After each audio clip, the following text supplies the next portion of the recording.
5 seconds. Start.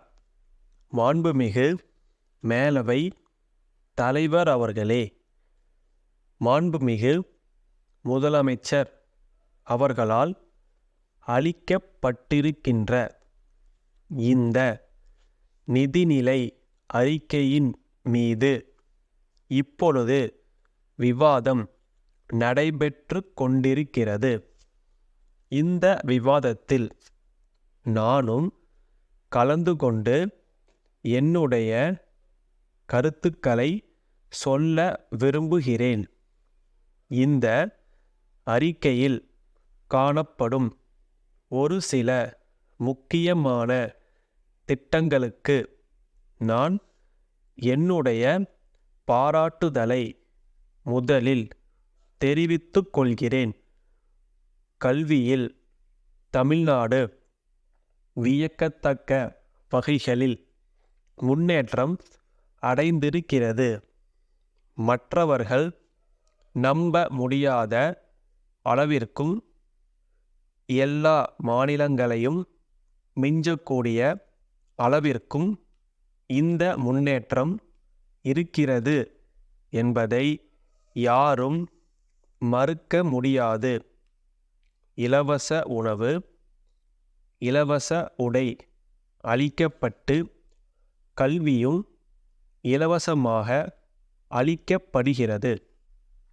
இதன் காரணமாக கல்வியின் தரம் குறைந்து விட்டது என்று சிலர் சொல்லுகிறார்கள். கல்வியின் தரம் இதனால் குறைந்து விடவில்லை என்பதுதான் என் கருத்து.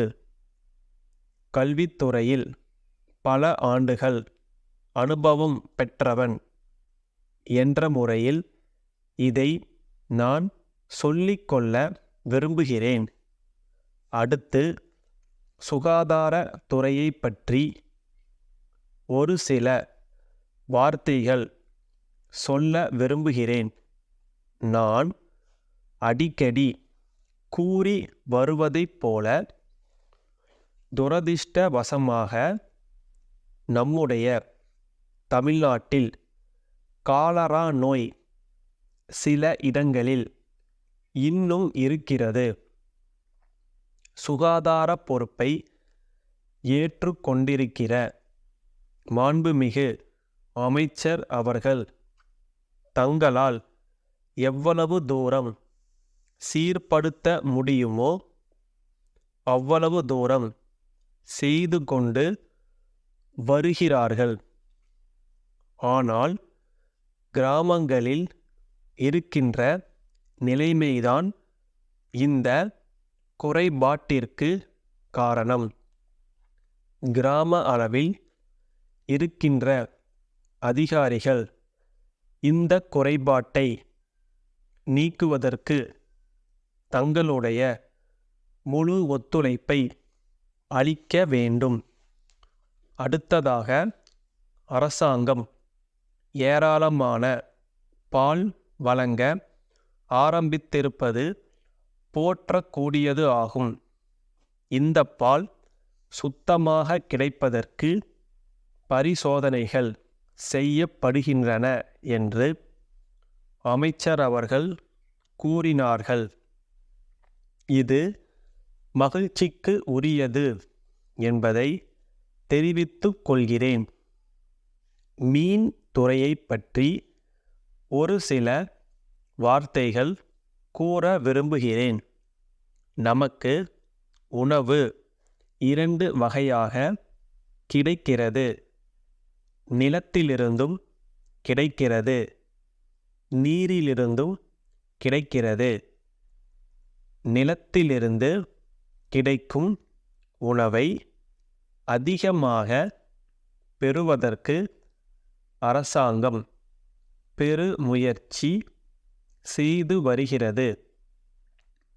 கொஞ்சம் கூட நிலத்தை வீணாக்காமல் விவசாயம் செய்வதற்கான முயற்சிகளை செய்து வருகிறது. மீன் அதிகமாக கிடைக்கின்ற பகுதிகள் காணப்பட வேண்டும். அன்புடையீர், தங்களது 15ஆம் நாளிட்ட கடிதம் இன்று கிடைக்கப் பெற்றோம்.